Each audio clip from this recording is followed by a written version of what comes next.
continuació, en nom del grup parlamentari del Partit Popular de Catalunya, té la paraula l'il·lustre senyor José Antonio Coto.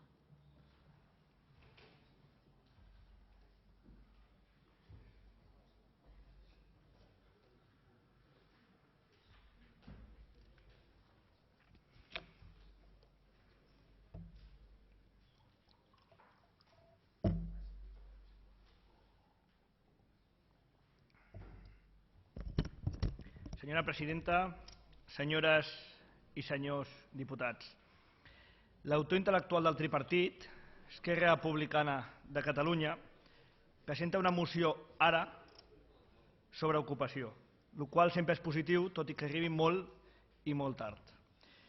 Senyor Amorós, sorprèn que un partit que va deixar centenars de milers de factures impagades quan era govern de la Generalitat i que està deixant en molts ajuntaments, en els seus proveïdors i creditors sense cobrar, ara vingui en aquest Parlament a donar lliçons de responsabilitat i sensibilitat, com deia a la seva interpel·lació anterior en aquesta moció. Certament, senyor Amorós, sona a acudit que vostès puguin donar alguna lliçó de responsabilitat i sensibilitat, atès la quantitat de pimes i autònoms catalans que es van quedar sense cobrar quan eren vostès govern de la Generalitat i en molts ajuntaments on vostès governen.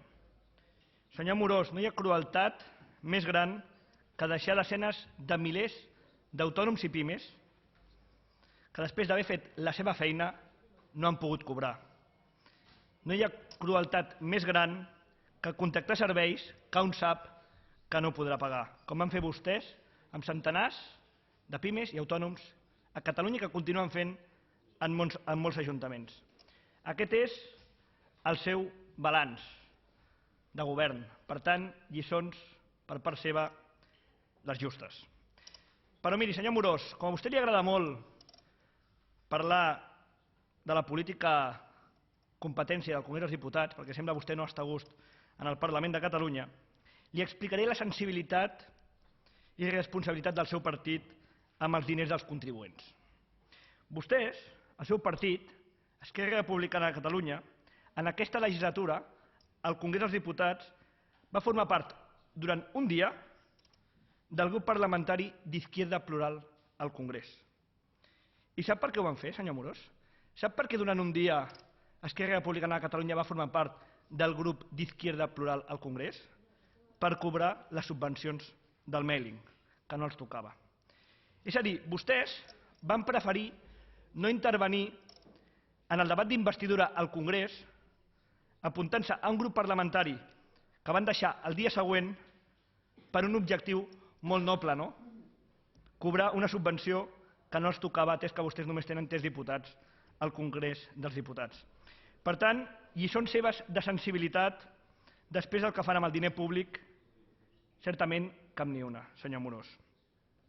Vostè posa exemple en les seves polítiques, com va fer la interpel·lació, en les polítiques ocupacionals en el govern d'Extremadura, el qual a mi personalment em sembla perfecte.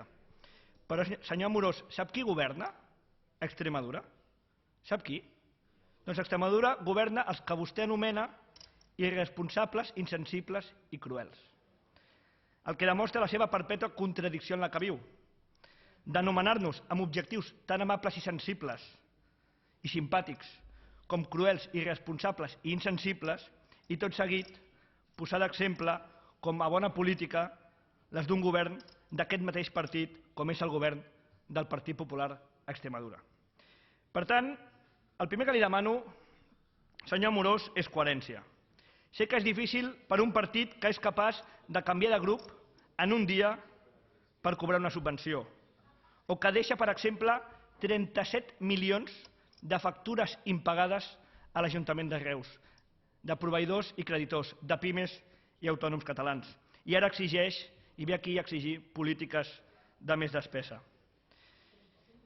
Demanar-li coherència entenc que és difícil, però miri, senyor Amorós, si vol ser diputat al Congrés, presenti's a les eleccions generals.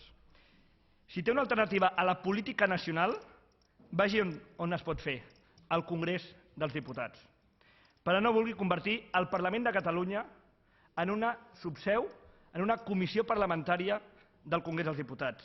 Jo, com a mínim, com a diputat d'aquesta cambra, no li permetré i treballaré per evitar el que vostè sembla que vol fer, convertir el Parlament de Catalunya en una subseu, en una comissió parlamentària del Congrés dels Diputats.